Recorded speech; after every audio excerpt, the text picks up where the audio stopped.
ay rated PG. Patnubay at gabay ng magulang ay kailangan sa mga batang manonood.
Siyempre, mamahalin ko yun, mas paniniwalaan ko siya kaysa sa ibang tao. Yung asawa ko, ginugulo niya rin. Halos sumantong na ako sa bantaan. Sino ang may kasalanan? Paano nagkabukingan? Naramdaman ko naman na seryoso siya sa akin. Bakla lang siya eh. Kaya ako lalaki. Alam ko lang nung una pa bakla, hindi na ako nagpauto ng ganyan sa kanya. Wala naman siya may pagmamalaki sa akin. Harapin natin at pag-usapan dito lang sa nag-iisang Barangay Hall on Air ng Bayan! Face to Face! Olongapo City! Let's get ready for Sausawan!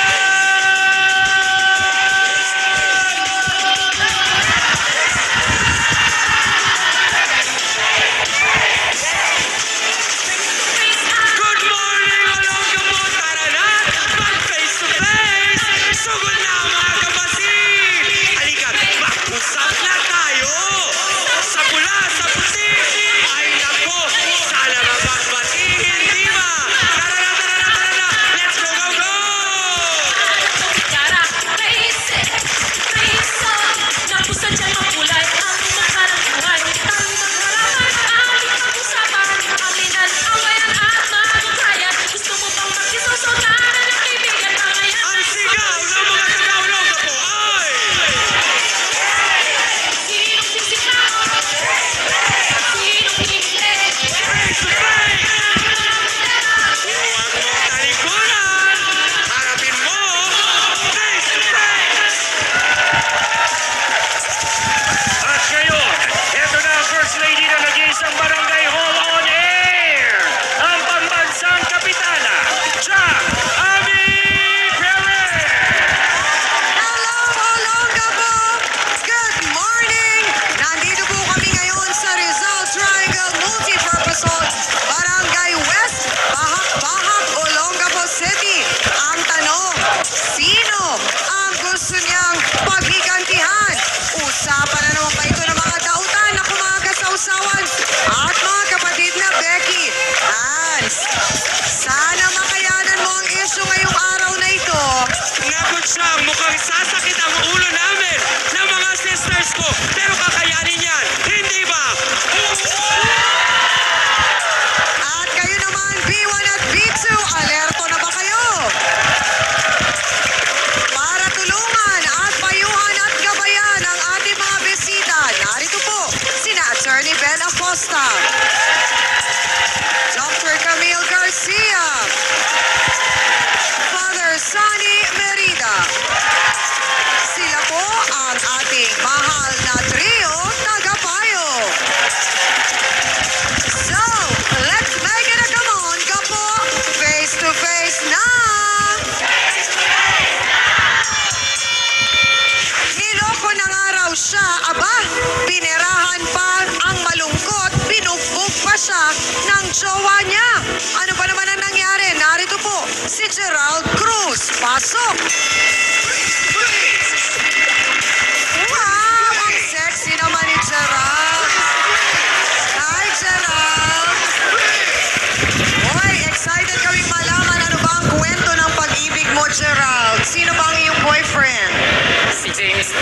James, gaano na kayo katagal ni James? 1 year na po nung 1 December. year. Saan kayo unang nagkakilala ni Sa James? computer shop na pinagtatrabahuhan. Okay. Sino ang unang nanligaw ba? Nagpakita ng motibo? Nung una punta niya sa akin, nung nag-computer siya, punta niya doon. Tapos? Natrap po ako sa kanya. At in the other day po, ayun, ako na po yung gumawa ng move para kausapin siya. Tinanong ko yung number niya. Tapos lagi siya Nagpakita naman ba siya ng interes sa'yo? Opo. Okay. Paano mo nalaman? Ilang percent ang interest? Bakit ikaw naman, Hans, tinatanong mo kagad kung ilang percent ang interest. O, ano yung nagpakita siya ng... Pakita po siya ng motibo. Oo. Kasi hindi ko naman naanuhin din yun kung hindi siya nagpakita ng motibo sa akin eh. Oo. So, officially, kailan nyo nasabi na kayo na nga? Noong December po, 2010. Oo. Sinagot mo siya o sinagot ka niya? Parehas kami. Parehas Kasi lang. parehas namin gusto eh. Oh, so yun naman pala eh. Parehas lang kasi pareho nilang gusto ang isa't isa. At syempre maganda ako at siyang Ami. Alam ko Oo naman. At wala naman nagsasabing hindi. Diba?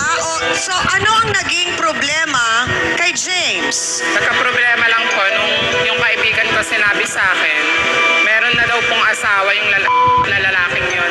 Kapal ng mukha. So anong nadiscover mo? Meron siyang asawang babae o Becky din? Babae. Ah, babae.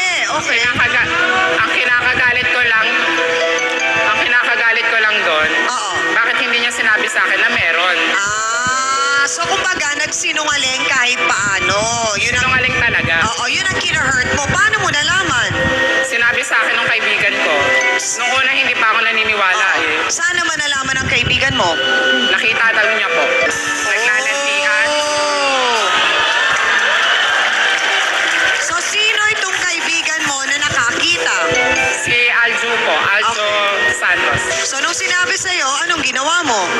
Hindi ako naniwala. Siyempre, mas maniniwala ako dun sa lalaking mahal ko eh. Oo naman. Wala ka bang paniwalaan? Parang inano ko na nga rin yung pagkakaibigan namin eh. Tinakwil ko para maniwala lang dun sa lalaki. Oh, so tinanong mo ba si James kung may katotohanan? Tinanong ko siya. Sabi niya wala daw katotohanan yon. Nakita mo ba mismo na kasama niya yung babae? Opo, nung Pasko, Okay. magkasama sila. Ano ginawa mo? Sumugod ako dun sa kanila. Bakit ka naman Kasi magkikita sumugod, kami. ate?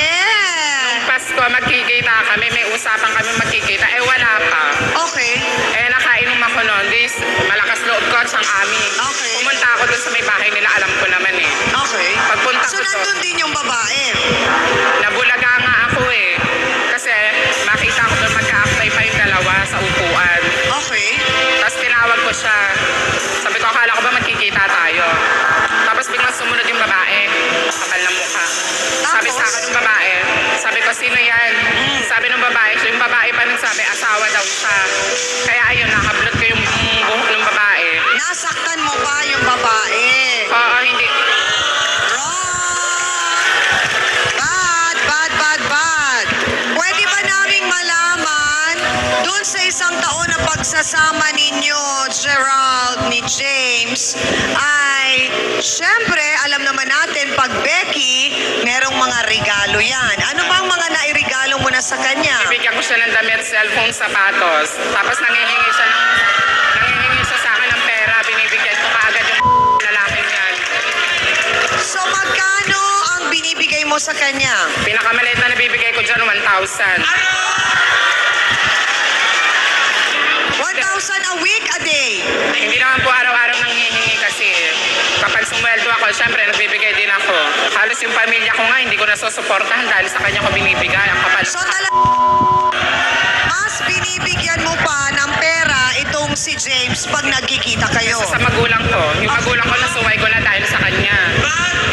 Ay, nako, sabi ni Hans, bad daw yon. Dapat inuuna ang magulang kesa sa boylet. Nako.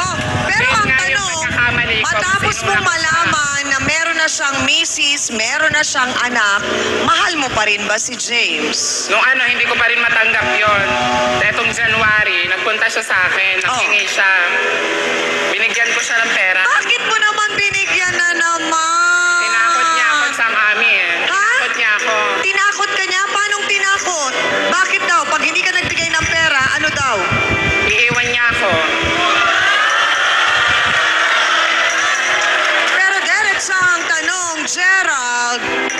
bukod sa binigyan ka na ng pera, ang masaklap pa nito ay nagawa ka pa niyang saktan. Bakit?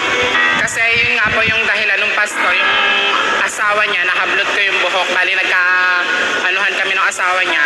Iyon, inaawat na kami. Tapos siya yung, syempre, kinampihan yung asawa. Siyempre, sad to say. Nakakainis nga eh. Kasi girl yun, tsaka may anak sila.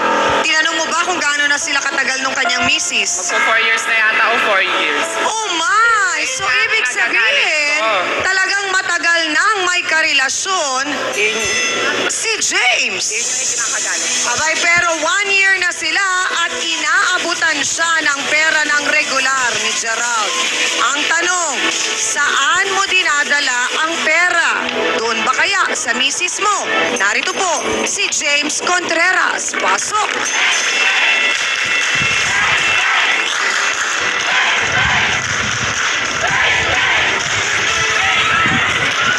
Sandali lang! Ang bilis nun! Hindi ko nakita yon. Diyos ko, James! Diretsa ang tanong, James. Bakit hindi mo nasabi kay Gerald ang katotohanan sa isang taon na pakikipagrelasyon mo sa kanya na meron ka palang kinakasama at anak? Dahil kailangan ko po ng pera eh. Mukha kang pera. Dahil Kailangan ko po ng pera para sa pamilya ko. kailangan mo ng pera. Opo. Ang iba pang mga kasagutan ni James kung bakit niya nagawa yun kay Gerald, tutukan nyo at magbabalik kami. Alam niyo ba na si Jerry Obiel, o mas kilalang Bito ng Face to Face, ay ipinanganak sa Alteros Hospital, Olongapo City. Tumira at lumaki si Bito sa 79C, Otero Avenue, Barangay Mabayuhan, Olongapo City. Ano ba ibig sabihin ng easy money sa'yo, James? Sige nga. Yung hindi ka na magpapagod, nakatiyaya ka lang.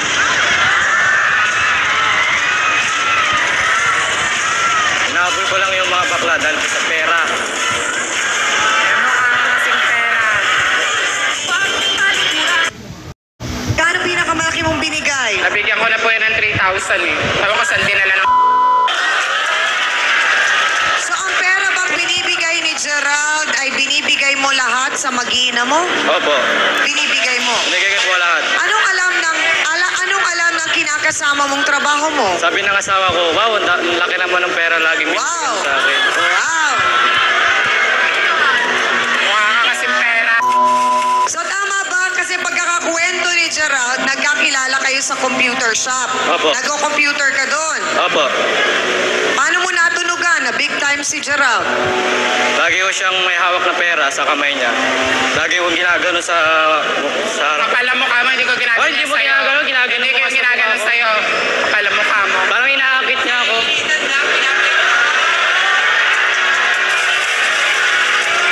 Hindi ko ginaganon, sadyang marami lang akong pera. Parang sinasabi. Sadyang marami lang akong pera. So, si Gerald ba ang unang-unang Becky na naging jowa mo? Opo, siya po na...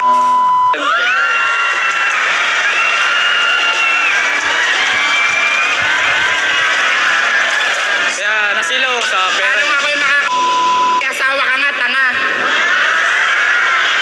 At 4 years na sila. Kabobo talaga, walang isip.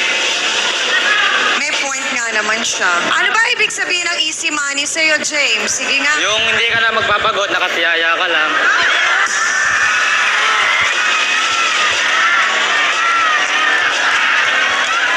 Hindi ko kinakaya ang batang ito. Ilang taong ka na ba? 20 po. 20? Opo. 20 ka pa lang? Opo. Alam ba ng mga magulang mo na nagkaroon kayo ng relasyon ni Gerald? Hindi At po. inaasa mo ang pambuhay mo sa mag-iina mo sa kanya? Hindi po alam na magulang ko. Ano ang anak mo, James? Babae po.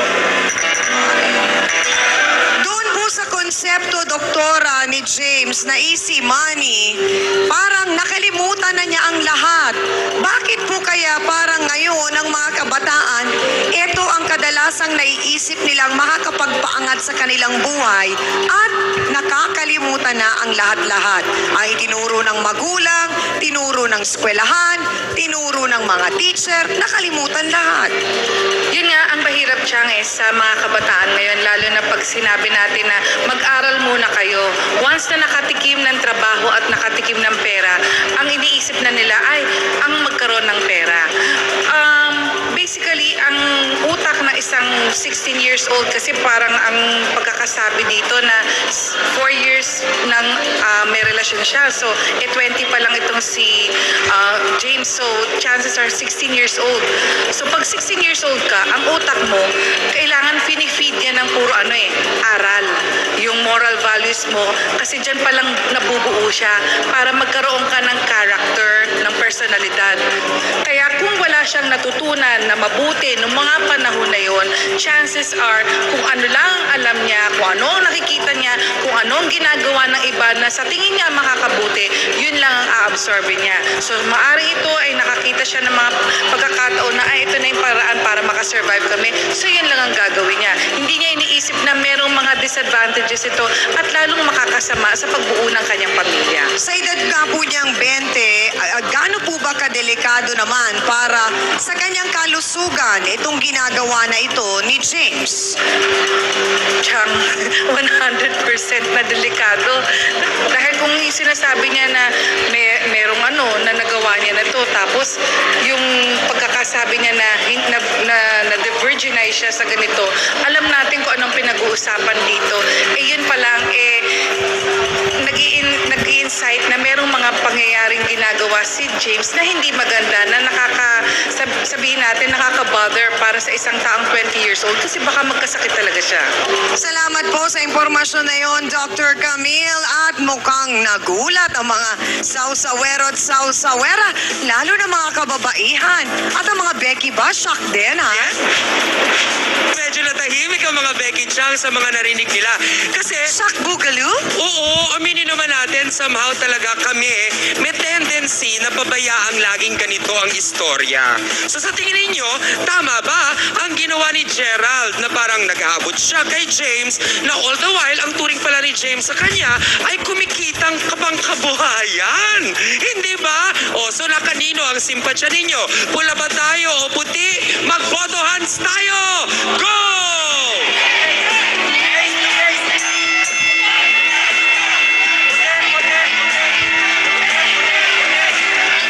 Lakot siya, kagulat-gulat na merong 3 lalaki akong nakikita na ang itinaas ay pula.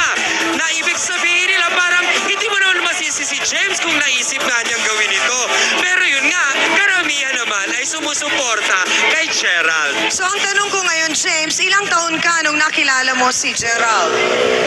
19 years old. 90. Pero kailan mo pa, kumbaga, nadiskubre na parang nagkakagusto ka ba sa lalaki o talagang hinahabol mo lang ang mga Becky dahil sa pera nila? Opo, inahabol ko lang yung mga bakla dahil po sa pera.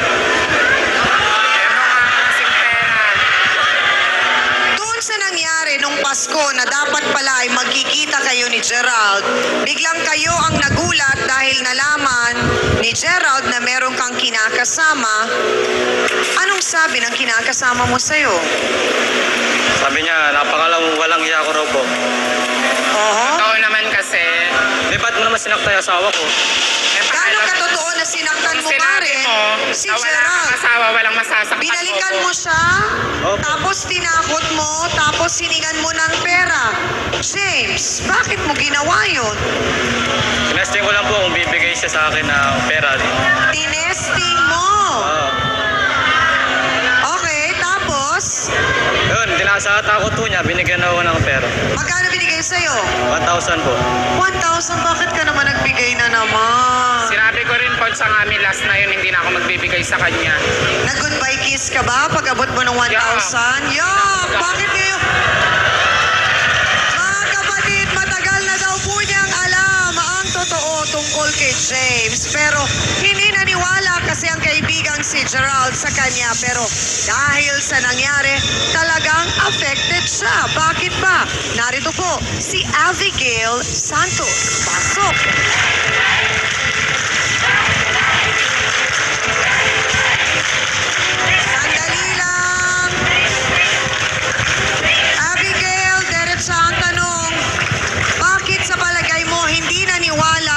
Gerald, sa mga sinabi mo? Kasi po, hindi pa po niya nakikita yung totoo. Saan mo ba nakita si James? Doon po sa simbahan, kasama niya po yung mag-anak niya. Makikilala pa ho natin at malalaman pa natin kung sino nga ba itong sinasabing kinakasama ni James sa pagbabalik po ng Face to Face. Lagi ko pong pinapanood dito.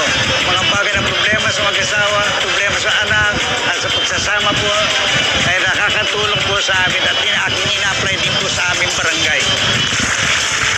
Nung nakita mo pa siya, Abigail, kilala mo yung girl? Hindi po. Hindi mo kilala? Pero kaya ko lang po napatunayan kasi hinalikan niya at magka-holdingan sila may kasamang maliit na bata. Eh kaano niya yun? 5.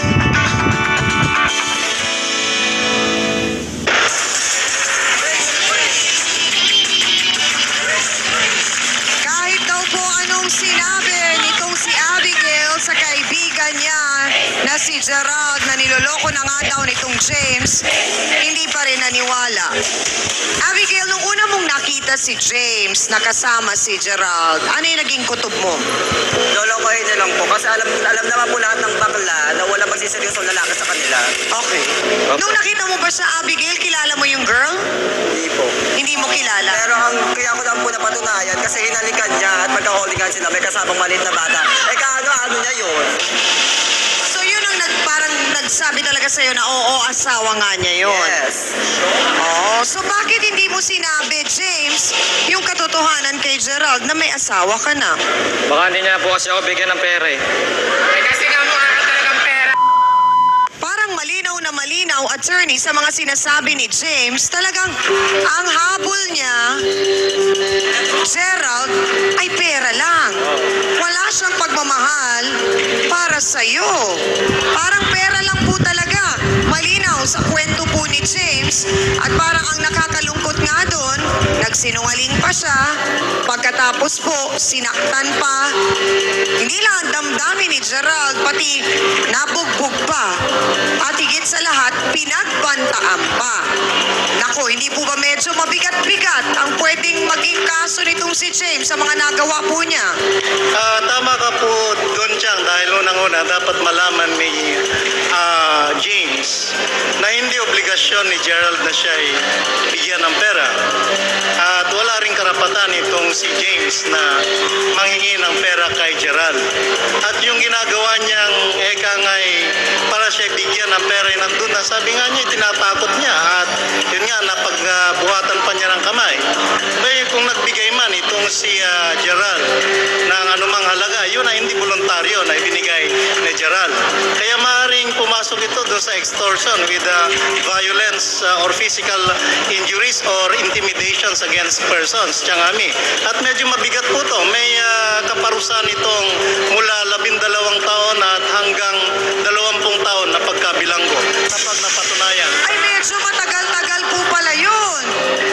Tama Ito po yun. ipagpalagay po natin, ito hindi pa yata natin na pag-usapan sa tinagal-tagal po ng ating programa. Ipagpalagay po natin si James at yung kanyang kinakasama ay nagkaroon po ng problema at nagkaroon ng sakit. Ipagpalagay po natin, pwede po ba niyang sampahan ng kaso itong kanyang kinakasama doon sa nangyaring karamdaman? Pwede po yun, Tiangami, kapag meron po napatunayan. ganun. Opo, kapag napatunayan po nung kinakasama ni James na kumbaga sa nahawaan niya ng nakakahawang sakit. Aha. Itong yung kinakasama niya dahil nga sa kagagawa ni James sa mga extracurricular activities niya sa kalagayan ng mga Becky, Tiangami, abay pwedeng humingi po ng danyos perwisyo ang kanyang kinakasama ayon sa ating Article 19, 20, and 21 ng ating Civil Code, Tiangami. Narinig mo, James, ang paliwanag ni attorney. So lumalabas, kapag ka nakasuhan ka, kung sakasakali, makukulong ka. Paglabas mo, James, 40 years old ka na. So anong mas gusto mo? Yung easy money o maghanap ng maayos na trabaho? Maghanap na lang po ng magandang trabaho. Kasi ang hindi maganda dito ay kawawa rin naman ang mga beking na bibiktima mo sa ginagawa mong gusto mong easy money. Tatrabaho na lang po ako kaysa po sa mama ko. Mga kasawsawan, eto pa ang masaklap na eskandalo at laking gulat na lang daw niya nang biglang may lumusob sa kanya. Wala siyang kamalay-malay na ang perang inaabot sa kanya ni James ay galing pala sa Becky. Narito po ang kinakasama ni James na si Mylene Victoria. Pasok!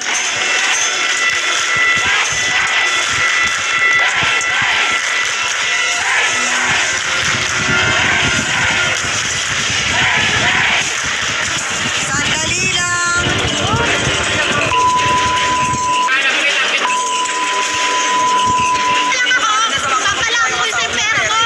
Mylene, diretsa ang tanong ni minsan hindi ka ba kinutuban na merong beking karelasyon si James? Kasi siyang amin, nag-work din po ako ng 1 year.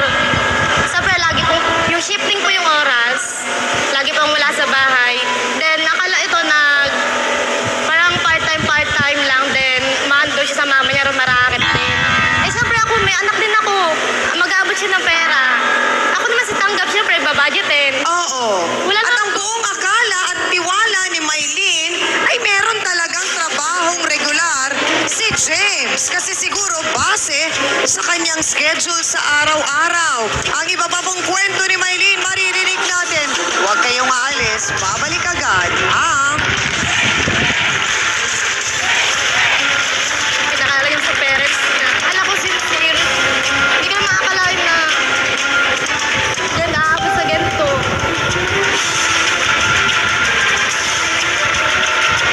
Facebook sausawa na mga kapatid. Jenny V. Pasamot. Good day po. Sobrang happy po ako na naimbento ng Kapatid Network ang ganitong palabas. Maliban sa maraming natututunan, marami ka pang aral na nakukuha. The best talaga ang trio tagapayo para sa akin. Lalo na si Kapitana Chang Ami. Si Hans naman po ay sobrang galing sa mga sausawera. Ha ha ha. Ipinagpapaliban ko muna ang pagluluto ko. Makapanood lang ng face to face.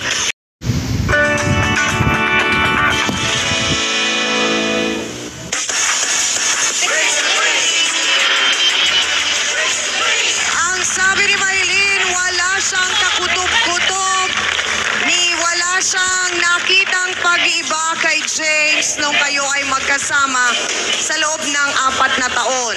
1 taon ang relasyon nila, alam mo ba yon? Ngayon, alam ko na po. Ngayon mo lang ba nalaman o nung araw na nag-inkwentro kayo't nagkita sa bahay niyo? Nung sinugod niya ako nung Pasko, napakawalang delikadesa yan eh. Ang lakas ng loob, pwede naman siya mag-spy. May asawa na kaya tong lalaking to. Pwede naman siya magtanong kung Pero saan Mylene, nung narinig mo at nalaman mo na meron palang karelasyon si James, paano mo tinanggap yun? Napakahirap. Sobrang sakit siya, Fred, siyang ami. Hindi lang pangalan, pamilya ko yun eh. Oo. Doon kami nakatira sa amin. So, anong gagawin ko? Alam ko nasuyuin ko pa yan. Tinalayas ko. Pero hindi siya umuwi sa mama niya. Umuwi pa rin daw siya. Doon daw siya natutulog sa labas. Actress. Galing. Talaga. Isang beses na makipag-iwalay na talaga ako. Kinuha niya anak ko. Kinukuha niya yung anak mo. Bakit? Kung makipag-iwalay din daw ako, sa kanya daw yung bata. Ay, hindi yata. Paano kung may patakain? James, kasi sa batas, sa nanay napupunta ang bata pag naghiwalay sila. Hindi po ba, attorney? Sa nanay po kapag hindi kasal ang mga nagsasamang mga magulang at nagkaroon sila ng anak, ang parental authority po ay sa nanay at siya po ang may kustudya sa mga minor de edad nilang anak. So, ibig sabihin, James, hindi mo pwedeng kunin ng ganon-ganon lang ang bata. Kasi kailangan nasa alaga yun Hindi, ng ina. kaya ko rin naman pong sustentuhan yung bata. Sabi nga ng batas. Ay, paano yun? Iyon ang batas, James. So, pag kinuha mo ang bata, makukonsidera po ba yung kidnapping? Pwede po, Tiangami, dahil wala ngang karapatan itong si James na maging kustudyan ng kanyang anak. Ang kanyang karapatan lang ay yung visitorial rights. Magbalik tanaw lang tayo, Mylene. Saan ba kayo nagkakilala ni James? At ano bang nagustuhan mo sa kanya? Ang kasi nakapit siya amin nung una, hindi naman po kasi ganito yan eh. Parang, yung ligaw talagang ayos. Hindi yung sa tambay, sa tabi. Tapos, pinakala yung sa parents niya.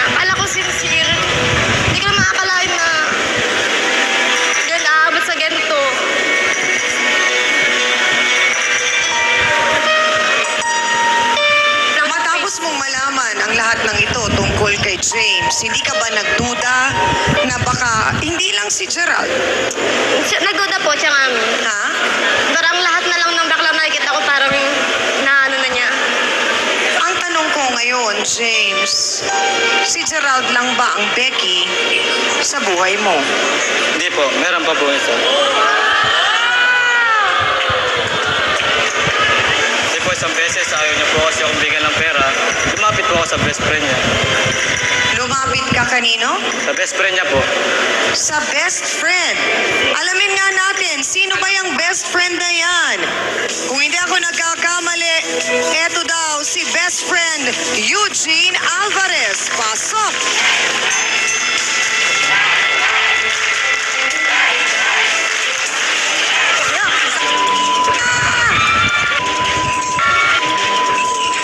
Sandali lang, Eugene!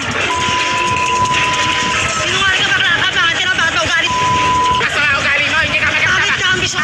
Alam mo, hindi ka maganda. So, diretsa ang tanong, Eugene, naging kayo din o paano ba ang relasyon ninyo ni James? Naging kami rin po. Kayo din? Opo. May Hindi ba't ang batas sa magkakaibigan na Becky, bawal na bawal ang ahasan? Hindi. So sa panahon po ngayon, hindi po uso yung ganyan sa mga kaibigan. Pare-paras naman po kang bakla. Tsaka ikaw wag kang ambisyosa, nasiseryosohin ka ng lalaki, no? Ang pangit mo nga eh. Oo. So, ang tanong, Eugene, magkano ang inaabot mo kay James? Dinodoble ko lahat ng binibigay ni baklang pangit. Yung ni Gerald. Uto-uto nga rin, mas uto-uto. Bakit kailangan doblehin, Eugene? Siyempre kasi may ginagawa si James na hindi ginagawa sa kanya. Tinutumbasan ko lang yung ligayang ibinibigay sa akin ni James. Ang tanong, alam mo ba na may asawa siya, may kinakasama? Alam ko po. Tsaka alam ko rin na naging hindi sila. So, tanggap mo yun? Opo. Bakit? Eh kasi alam naman natin mga bakla, hindi naman para sa babae sa lalaki yung mga bakla, no? Para talaga sa mga babae yan. Para yan sa'yo. Ambisyosa.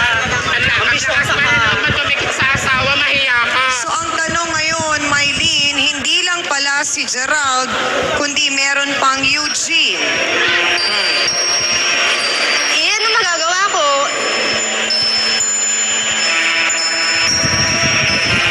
Madami.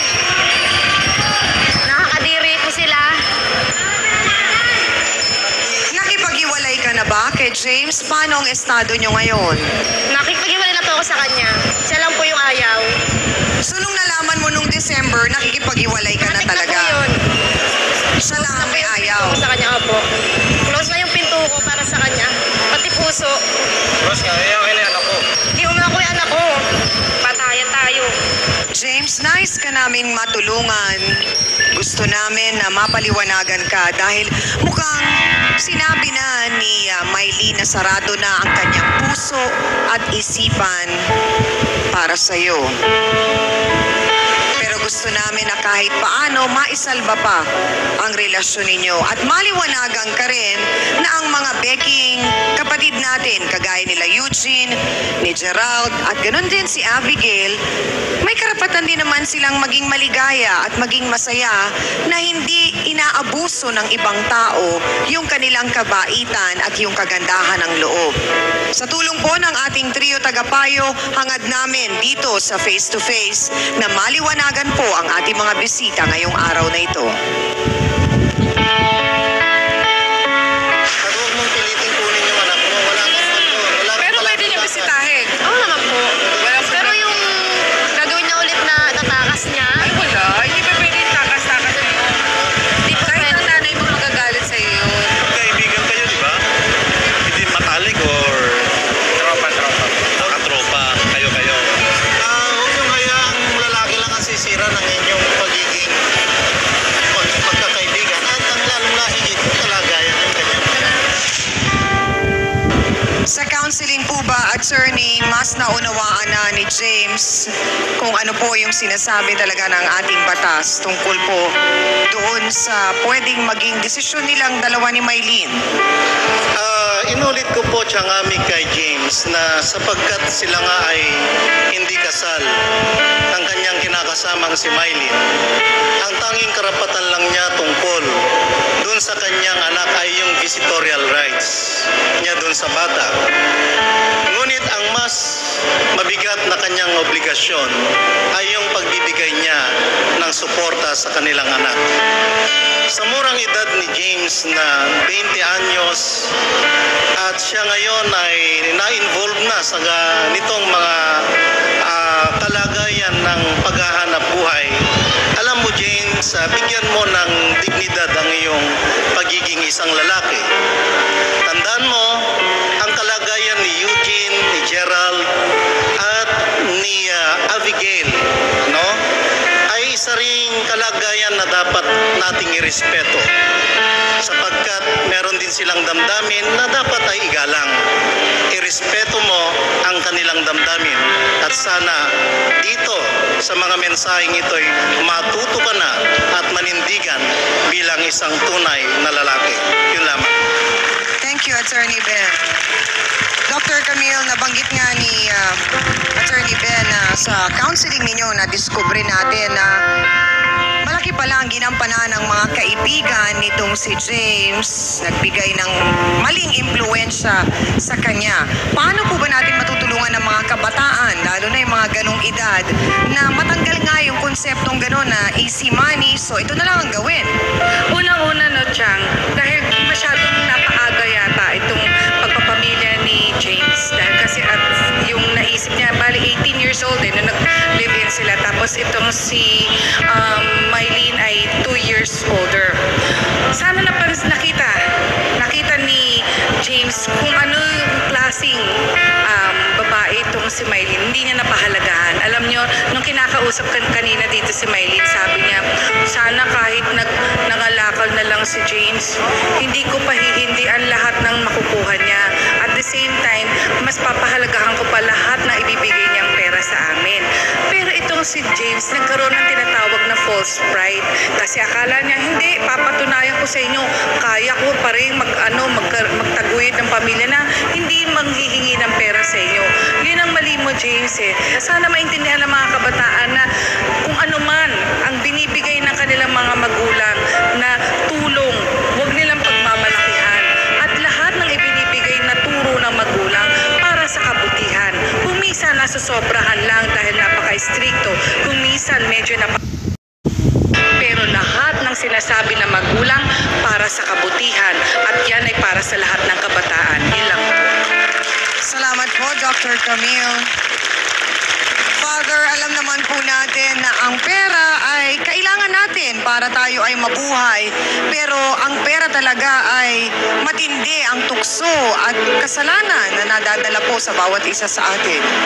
Tama ka Chang, dahil kung pag-uusapan ang pamumuhay araw-araw, paano tayo mabubuhay, ay mahalaga ang pera.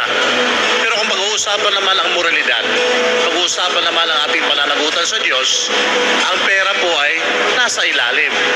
Tama ang sinasabi ng ating Panginoon sa ating Biblia, sa kasulatan, na dapat isipin kung saan tayo patutungo. Hindi tayo lahat nandito sa mundo magpakailanman. At ito rin, James, ay magbigay sa iyo ng aral at leksyon. Dahil sa ginawa mo na pagpapahalaga ng pera ay isang babaeng nagmamahal sa iyo ang hihiwalay sa iyo. Isang anak ay lalayo sa iyo.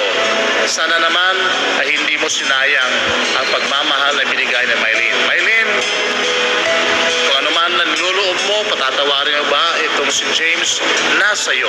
Sana itong sigalot na ito may tapos dito sa tulong at awa ng ating Panginoon, mamagitan ng kanyang pagmamahal at kapayapaan dito sa Face to Face. Salamat po.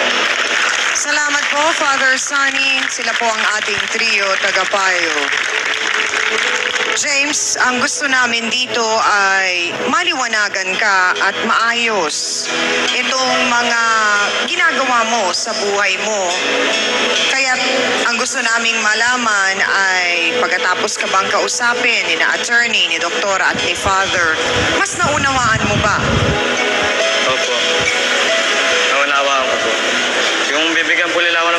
taon, lalapit po ako sa kanila at hihingi po ng tawad sa lahat ng kasalanang nagawa ko sa kanila. Siguro unahin mo na si Gerald kung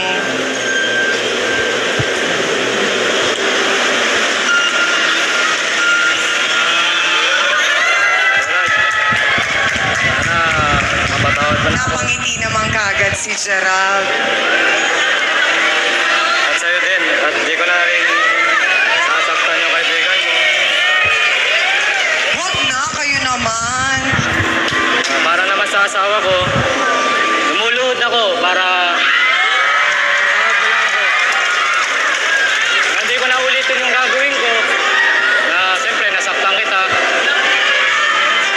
Sana mapatawad mo ako. Sandali, may sinasabi ang mga nanay dito. Ano po? Mahirapan mo muna, pagdusahin mo muna ng konti, huwag nang bibigay agad. Ay, bakit naman? Kayo naman po. Eh, paano kung nagmamahalan? Madam, hindi niya nga mahal yung asawa niya, nagawa niyang lokohin eh. At saka yung respeto, anak. Huwag mo hayaan na ang anak mo ang mawalan ng respeto sa iyo bilang ama niya. Oo, ng pinakamahalaga sa lahat, James. Kasi darating ang araw, James, hindi ka sa aming lahat magpapaliwanag, kundi sa anak mo. Maylin, nakita mo naman, lumuhod pa. Humingi ng tawad. Hindi namin alam kung anong iyong desisyon. Tsaka patunayan po niya muna na talagang kaya na niyang tumayo sa sarili niyang paa.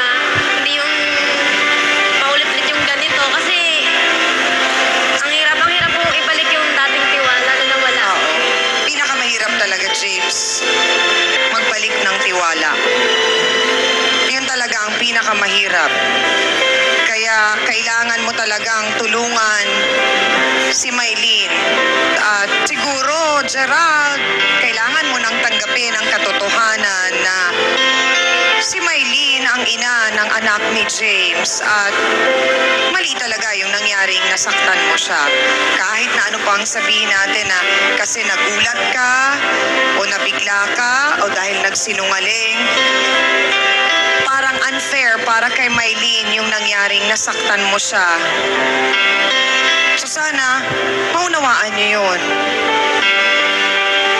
Kaya mo bang humingi ng sorry, Gerald, sa mga nagawa mo? Opo. Doon lang po kay Maylin. Hindi ko naman sinasadyang masaktan siya kasi hindi ko naman alam na may asawa yung asawa niya. Nasaktan ko man po siya.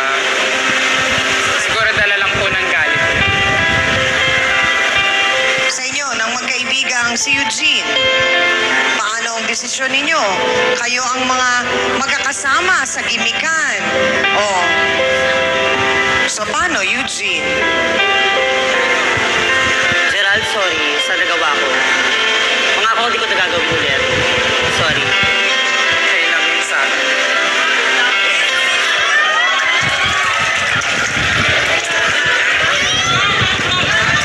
At James, sana nga pinakinggan mong mabuti ang mga sinabi ng ating mahal na trio tagapayo. Hindi yun para sa amin, kundi para sa iyo at sa magiging kinabukasan mo kasama ang anak mo. At Maylin, bigyan mo ang sarili mo ng panahon pa para siguro maghilom yung sugat na nabigay sa iyo ni James. Para sa akin, mahalagang unahin mo muna ang anak mo, kunin mo ang lakas mo mula sa iyong anak at ganon din siya sa iyo. At bigyan mo rin naman ng karapatan si James na makita yung kanyang anak. Pero James, sana talaga, naniniwala akong kaya mong baguhin ang buhay mo para sa anak mo. Aasahan namin yan. Maraming salamat sa ating pong mga bisita. Amina na po tayo mga kapatid, maraming aral ang ating pong natutunan. Totoong kailangan po natin ang pera para tayo tayo po ay makaraos sa ating pang-araw-araw na pangangailangan. Pero hindi po ito nangangahulugang manggagamit tayo ng ibang tao at sasamantalahin ang kanilang kahinaan. Dahil mas masarap pa rin po sa pakiramdam ang paggastos sa pera pong inyong pinaghirapan. At para po sa ating face-to-face, heart-to-heart thought for the day, may kasabihang money makes the world go round, pero hindi lahat kayang bilhin ng pera. Salamat po sa pagsama niyo sa amin, mga kapatid. At syempre pa sa iyo din, Hans Mortel. Sa Dance Squad, salamat. Sa iyo din, B1 at B2. Sa ating pong mahal na trio, tagapayo. Ang ating pong mga sausawero at sausawera dito sa Barangay West, Bahak, Olongapo City. At sa lahat po ng mga bisita nating nagtiwala para ibahagi po sa atin ang kanilang mga totoong kwento ng buhay. Maraming salamat din po sa mga sumuporta sa amin dito po sa Barangay West, Bahak, Olongapo City sa pangunguna po ng kanilang Mayor, Honorable Mayor James Bong Gordon Jr. at sa kanya pong First Lady na si Miss Ann Gordon, sa kanila pong Parks and Plaza Administrator OIC Mr. Hobal Sebarotin, ganon din kay Engineer Lavi Lopez, Public Utility Department, PESO Chief Consultant Attorney Jean Vincent Perez, kay Jing Legaspi, ang kanila pong mula po sa Public Affairs Office, kay Ryan Mabesa, Mayor's Corner of Subic Broadcasting Corporation, DWOK, sa DWGO, at mga kapatid, tuloy-tuloy lang po mga kapatid ang pagwagayway ng aming face-to-face flag dito pa rin po sa Olongapo at tutukan at abangan niyo po kami sa darating pang mga araw kung saang barangay naman po kami dadayo para makipag face-to-face. Sumulat o mag-email lamang po kayo sa amin kung gusto niyo pong dayuhin namin kayo para pag-usapan at ayusin ang inyong problema one barangay at a time. Ako pa rin po ang inyong pabansang kapitana, ang inyong siyang Ami na laging nagpapaalala, ang problema pwede mong tawanan pero hindi mo yan dapat talikuran. Kaya kung may problema ka, harapin mo, pag-usapan natin yan. Para po sa inyo to, mga kapatid. Ngayong Miyerkules, wala nang ipinagkait pero siya pa rin ay ipinagpalit. Ano ang nangyari at nagawang tumingin sa iba ni Manny? Wala po alam eh. Nagawa ko naman pulat eh. Silusa ka kasi! Kaya namira ka eh. Baka naman may problema at masyado kang seloso. Sama po sa relasyon yan eh. Hiwalay po ako sa kanya tsaka kami. Ayaw niya akong payagan eh. Kahit ang ibon, gusto rin lumaya. Hahanap niya ng paraan kung paano makahinga. Tama nga kaya ang naging desisyon niya? Doon pa man, may gusto ka na kay Manilin. Gusto rin naman po na yung Manilin eh. Wala kasing entry bird dyan! Apektado si ate. Isang araw, gutom na gutom ka.